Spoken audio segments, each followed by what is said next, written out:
This is to all those who've been listening to old-time radio that I've been podcasting for 12 years. It's time for you to purchase the old-time radio collection now at the lowest prices ever. 500 gigabyte external hard drive chock full of radio shows that we all love. And don't forget the bonuses. Here's my offer. I need everyone who hears my voice to go to oldtimeradiodvd.com to place your order today. With every order, I will include a comprehensive show guide with episode descriptions. Over 1,982 pages. This is truly once-in-a-lifetime deal. Place your order today at oldtimeradiodvd.com. You will be glad you did.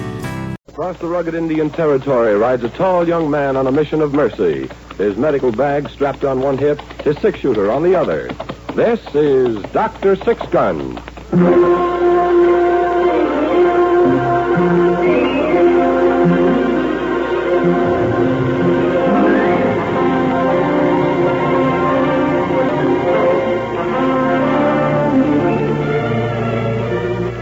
The National Broadcasting Company brings you another episode in the exciting adventure series, Dr. Six-Gun.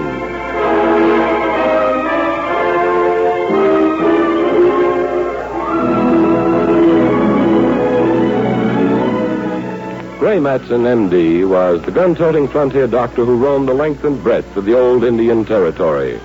Friend and physician to white man and Indian alike, the symbol of justice and mercy in the lawless west of the 1870s, this legendary figure was known to all as Dr. Six-Gun.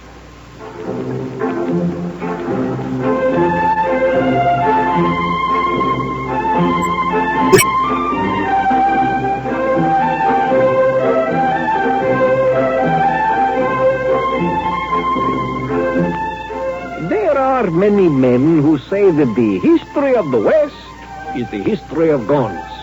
The Navy Colts of the James gang, the Smith & Wesson 45, the Winchester carbine, the gambler's tiny Derringer. Well, perhaps this is true in a country where almost all adult males carry firearms. All except me. And who am I? Pablo, the gypsy peddler. And this is my friend Midnight. Midnight. He is a raven. Got you covered. Hey, you see, he talks. Reach for the ceiling. But do not be alarmed. He never carries a gun either. Perhaps he has picked up that philosophy from me. For it is written, he who lives by the sword shall perish by the sword. And I imagine that would hold equally as well for a 45 caliber pistol.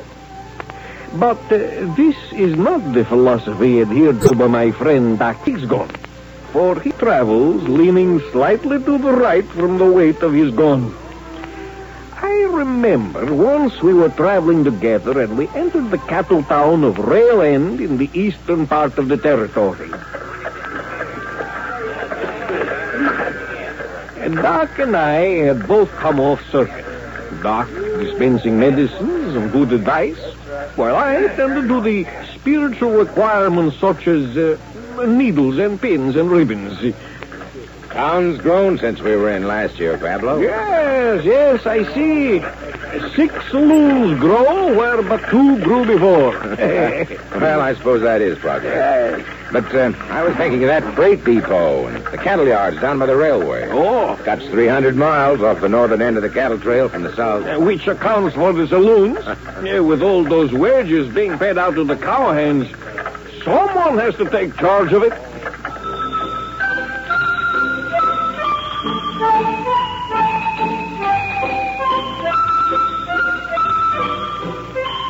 We surveyed the street and picked out an imposing edifice with a gold-lettered sign across the entrance which read, The Cattle Palace. And compared to O'Shea's saloon in the town of Frenchman's Ford, it was indeed a palace. The bar seemed to stretch for miles, and there were half a dozen barkeeps stationed behind it, their checkered vests resplendent and their hair parted neatly in the middle. What's your pleasure, gentlemen? Whiskey for my friend. I'll take a bottle of that Arkansas Springs mineral water if you got it. Well, mister, I can serve the whiskey, but I can't serve you. Well, if you don't have the mineral water... Ain't that. It's your gun. What about it? You ain't supposed to have it. What do you mean? Well, we got an ordinance here in Rail End. Can't nobody carry a gun except in the law. No. Well, now, when was that passed? Oh, last year. It was the marshal's idea. Oh, say, that sounds interesting. What do I do with my gun? You can check it down at the marshal's office, or at the Wells Fargo, or right here at the saloon. Except the boss charges 2 bits for checking fee. If I was you, I'd tote it down to the marshal's office and get it for free. Well, I don't mind the quarter, but I'm interested. How's it worked out? Well, I'll tell you. First couple of weeks, it was a caution. Seemed like when you took a gun away from any one of them cowpokes traveling through, he felt like he was losing his pants. Yeah, I suppose so. Anybody get hurt? Yep. 1 or 2 unidentified corpses got planted out on Boot Hill with bullets in their eyes. Marshal Landers is a right capable man with firearms. Does the marshal find it's cut down on the gunplay? Better ask him, mister. He's right up there, leaning on the bar. The bald fella by the spittoon. Oh, yes. Well, here's my gun. And here's my 2 bits. You can bring our drinks up by the marshal. You see, Doc? Many times I've spoken to you of the advantages of not carrying a gun. And now I am 2 bits ahead. Well, Pablo, the saloon will get it anyway, one way or another. That must be the marshal. Excuse me. Marshal Anders? Yeah? What is it, mister? I'm Dr. Matson from Frenchman's Ford. Yeah? And this is my friend Pablo. How'd you do? Howdy. The barkeep's just been telling me about your ordinance. Oh? Well, now, there are 2 schools of thought about that. I got the idea from Wyatt Earp up at Dodge. I served under him for a spell at Ellen's, Kansas. He used to claim if you took them deadly weapons off a gang of cowpunchers, no matter how drunk they got, they wasn't no more dangerous than a gang of farmhands back east somewhere. I don't know as I go that far with him, but I can tell you, if I had my choice, when I got a haul of crazy drunk waddy into the pokey on a Saturday night, I'd just as soon I was the only one toting a gun. I can see that. Barkeep said you had a little gunplay when you enforced the ordinance. Just enough to keep my hand in. I tell you, Doctor, there's nothing so comforting to a peace officer as to know he can walk down the street with a pretty good chance of getting to the end of it without a slug in his back.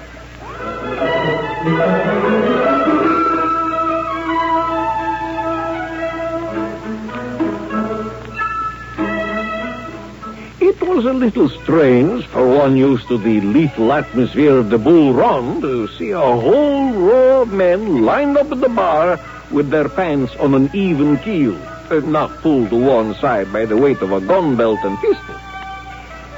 It was about 11 o'clock in the evening when we saw a practical demonstration of the Rail End Ordinance at work.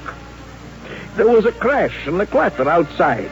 The swinging doors burst open, and in the doorway stood a man wavering slightly on his high-heeled boots, his hat on the back of his head, and bulking large at each hip, a gun. I'm wild and I'm woolly and I'm full of fleas and I ain't been curried above the knees. And this here's my night to howl. Eddie, Yes, Mr. Fitzsimmons? get out the back way and look for Marshal Anders. Where should I look, Mr. Fitzsimmons? You know where to look. Try the Silver Horn, Stockman's Rest, Mount Judd's place. If you can't find him anywhere else, go down to his office and see if he's there. What do you want I should tell him, Mr. Fitzsimmons? Tell him we got a live one up here with 2 guns as big as life and twice as natural. Now go on, get out. Yes, sir. I'll get him. Expecting trouble, barkeep? Mister, in this business, I'm always expecting trouble. And here it comes. I'm half horse, half alligator. I can whoop my weight in Comanches and wrestle a longhorn steer with my bare hands till it calls uncle. And I'll lick the man that says it ain't so. Barkeep, whiskey. Sorry, mister, I can't serve you. What are you talking about? I got money. Here. I got paid off this morning, and I got $12 left, and I aim to see it gone before dawn. Now, come on now, whiskey, and fill the glass up till she sparkles and twinkles like a pretty girl on a hayride. Sorry, mister, I just can't. Huh? What do you mean? I just can't serve you, that's all. Be as much as my job. Barkeep, you're getting downright insulting. Now, keep your shirt on, cowboy. Now, listen here. I ain't no mood for stalling around. You listen to me, you pot-bellied weasel with them 2 spit curls hanging down over your eyes. You get a glass of whiskey up here on the bar, or I'm liable to lay you out behind it. I'm fast losing my patience. It ain't nothing personal, cowboy. It's your guns. You gotta check 'em before you can get served a drink. Huh? What are you talking about? Are you local? That's the city ordinance. Ain't nobody can carry guns inside of town. Who says I can? You? Why, I'll line a bullet through each one of your ears. No. Take it easy. I told you it wasn't me. Then who is it? Who says I can't carry my own guns? I do. And who are you? What? Oh, I see you got the tin star on your vest. You must be the marshal. That's right. Now, listen to me, cowboy. Huh? I'll give you just 3 to check your guns peaceable at the bar here. Or else I'll take 'em away from you myself. Like to see you do that. You will. All right, cowboy. 1. What? Hey, what kind of a crazy law is that? Man can't carry his own guns? Well, I paid for them myself. 2. Hey, what have you got here in this town? A saloon or a church social? 3.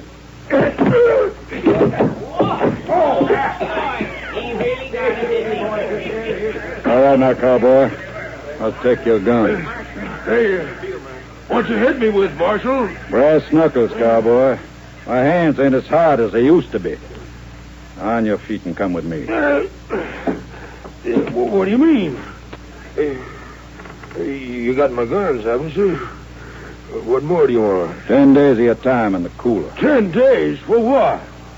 Resisting an officer. Now, on your feet. Let's get going.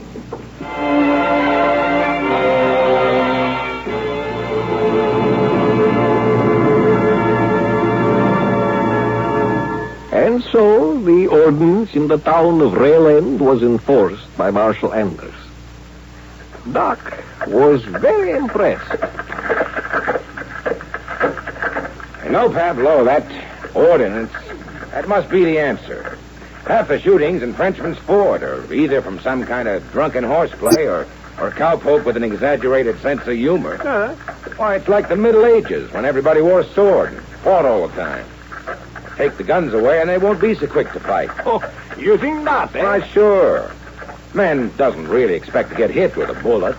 But he knows darn well that if he gets into a fist fight, he's liable to get a mouthful of knuckles. But, Doc, do you think such an ordinance would work in Frenchman's Ford? Well, I don't know, but I'd sure like to see it tried. I get awful tired of probing for bullets and throwing up wounds. I've got more important things to do.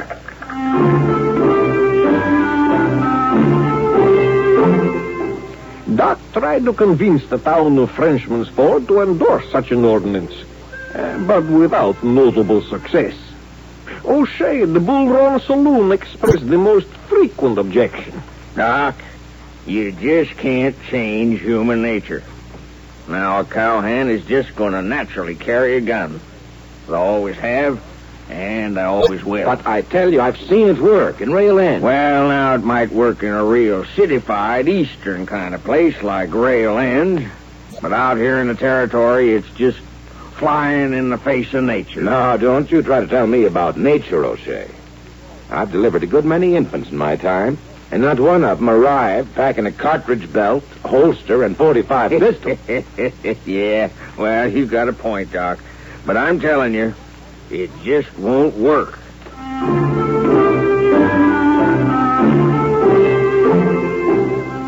Doc got no help in his campaign. The sheriff, who might be expected to approve such a move, put it this way. Well, now, Doc, you gotta figure it this way. It ain't a man gets himself in trouble with the law. It's the law gets itself in trouble with a man. Oh, now, that's ridiculous, Sheriff. The way I figure it, the less laws there are around here, the less fellas are gonna be tempted to break 'em. Maybe you'd just be afraid to enforce an ordinance like that. Well, maybe you got something there, Doc. I ain't no Wyatt Earp, and I ain't no Milton Anders either. I don't care if them crazy cowhands shoot each other full of holes. Just so long as they don't steal no horses or rustle no cows or get fancy ideas about the U.S. mail. Ain't gonna get nowhere around here trying to separate no man from his guns. But still, the bright picture of a revolverless town glimmered before Doc until the whole matter became a town joke and all serious possibility of putting it into effect disappeared. And so the next spring, when Doc and I again rode into the town of Rail End, Doc was a little thoughtful and a little sad. Well, suppose we might as well stop in at the marshal's office and check my gun, Pablo. No point in paying 2 bits to the cattle palace. Well, I'll meet you down there. I'll have your, what was it, mineral water waiting for you? Well, just you make sure there's a head on it. Oh, I'll have it waiting. See you.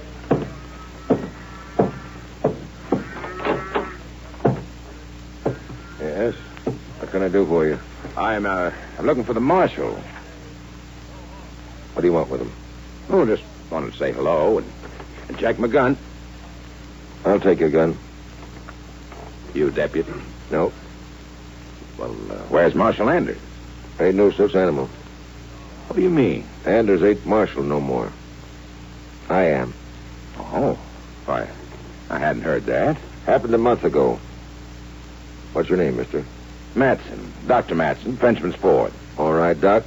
Just hand over your gun. What happened to Anders? Nothing. He just ain't marshal anymore. Well, here's my gun. If you see Anders, tell him I asked after him, will you? Sure, I will. Just keep your nose clean in my town, Doc. Now, what do you mean by that? Just what it sounds like. You can pick gun up on the way out of town.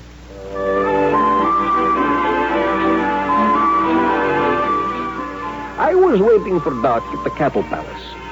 It hadn't changed in the year except for the addition of an oil painting.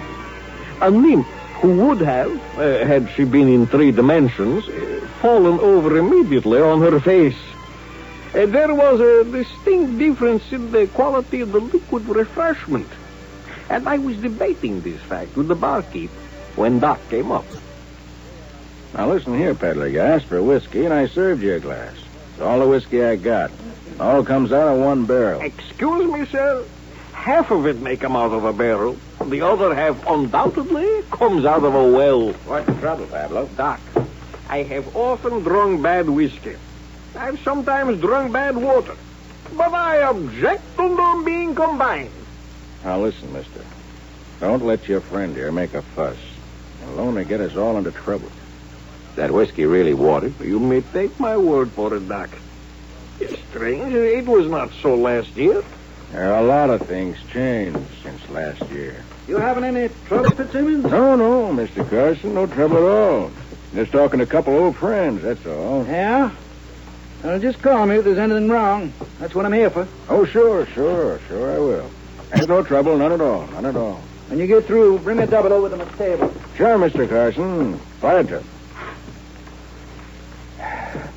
Now, you see what you could have done?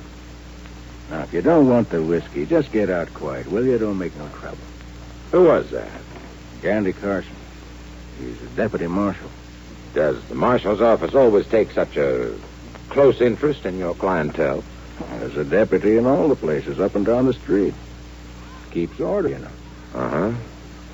I suppose you're bringing him his drink on the house. Why, sure. And all he does is keep order here in the saloon? Sure, he's a deputy, ain't he? I suppose so. Anyway, he has the star. Say, do you know if Milda Anders is still in town? Now, listen, mister. Will you drink that poison mineral water or whatever you got and take your business across the street to the Stockman's Rest? I got enough trouble. Now, listen. What happened to Anders? You'll excuse me, gentlemen. I got to serve Mr. Carson.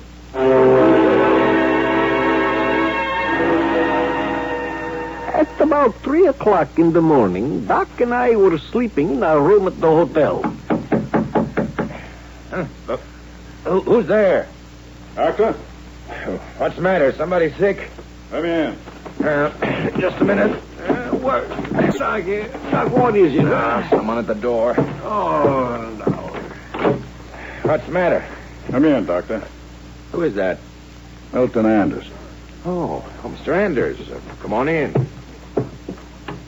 Anything wrong? Somebody sick? No. Leastwise, not the way you mean. Well, look, wait a minute. I'll light the lamp. No, don't bother. I heard you was asking for me. That's right. Anything special? Why, no. I just thought I'd say hello. That isn't the impression you gave Cal Benson. You mean the new marshal? That's right. He gave orders to have you run out of town tomorrow morning. What? That's why I came to see you tonight. When you open that door tomorrow morning, there'll probably be a couple of his deputies waiting for you. What for? What charge could he have against me? Practicing medicine without proper qualifications. That's ridiculous. For one thing, I haven't even been practicing medicine at Rail End. And for another, I'm... Save your breath to cool your coffee, Doc. You got a choice. You can either wait and get heaved out tomorrow morning, or ride out with me now. Hey, what is this? What's going on here? We came into this town last year, and... why, it was peaceful as a church. Yeah, that was last year. Well, what happened? Who is this Benson? How'd he get to be marshal? Let's hold that, Doc. I don't know as I can discuss Cal Benson without raising my voice. And I wouldn't want to get overheard right now. But how'd he get to be marshal? That's the way it is with politics, Doc. In Washington, in the territorial capital, Republicans come and go, and so do the Democrats. They take care of their own. That's how I got appointed in the first place. Right now, Benson's in and I'm out. Look, Doc, I suggest you make up your mind whether you're going to leave town on your own steam or on request. Well, I suppose I might as well go with you. Pablo? Oh, I'm with you, Doc. You know, I've been asked to leave places several times in my career, and it is not always a pleasant sensation. Well, let's go then.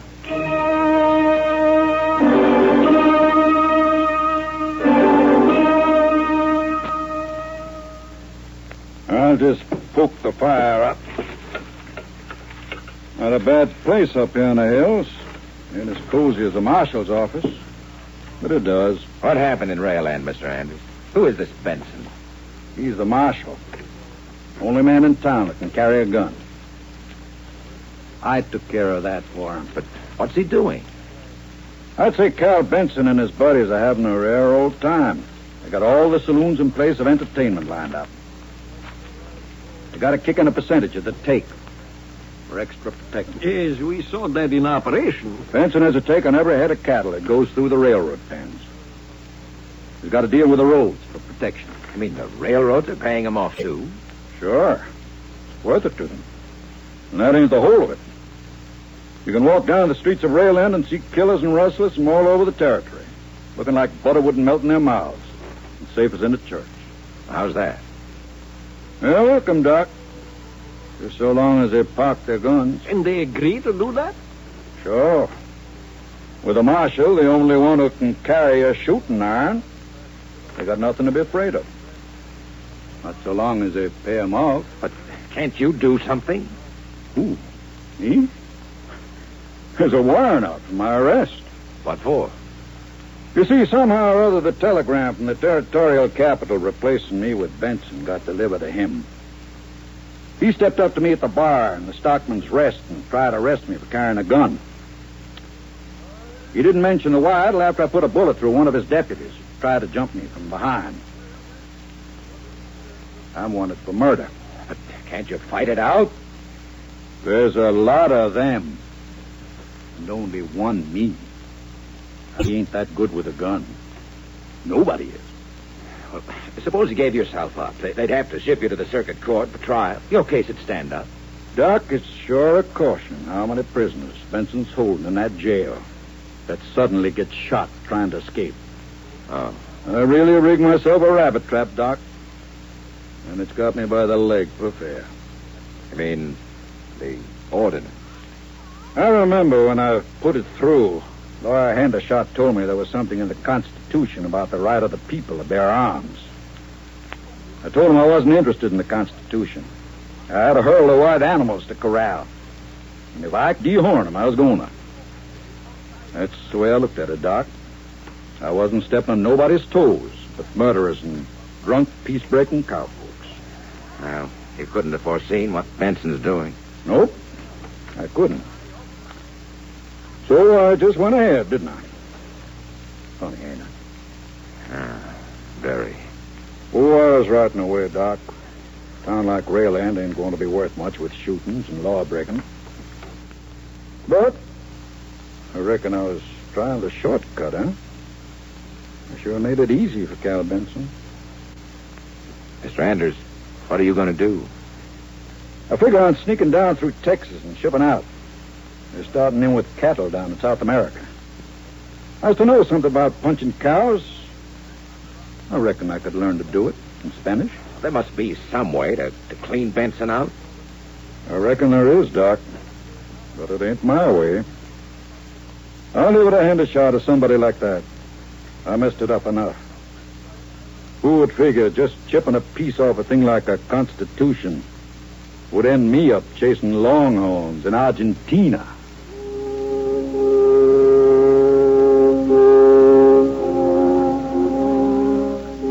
Well, there is no heroic end to this tale.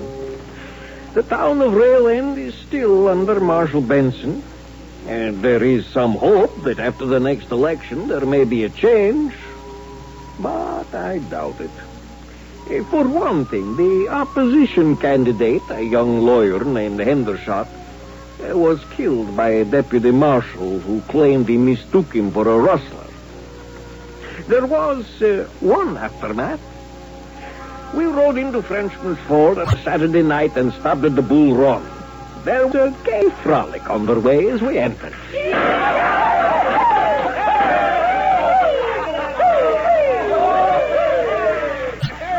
Look out, boys! Don't crawl through the mirror! Now look out for them bottles!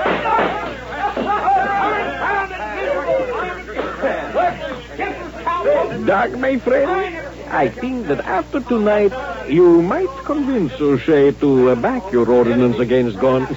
No, Pablo, I'm afraid I've lost enthusiasm for that ordinance. Let them carry their guns. Someday they'll put them aside. May not be as easy as taking them away now, but in the long run, that's a pretty sound document, that Constitution. It's worth sewing up a few bullet holes for.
Doc Six Gun was played by Carl Weber and Pablo by William Griffiths.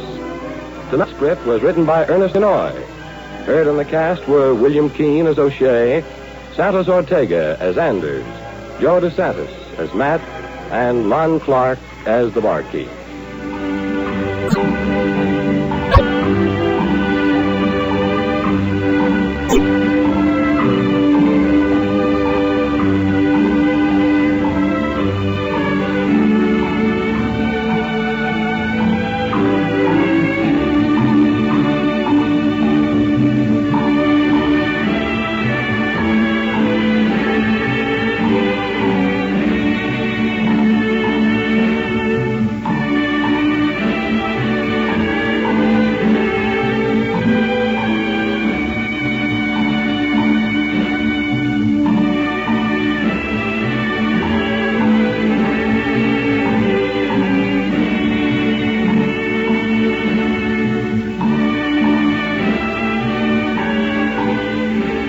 Dr. Six-Gun, starring Carl Weber as the frontier doctor, with William Griffiths as Pablo, the wandering gypsy, has come to you through the worldwide facilities of the United States Armed Forces Radio and Television Service.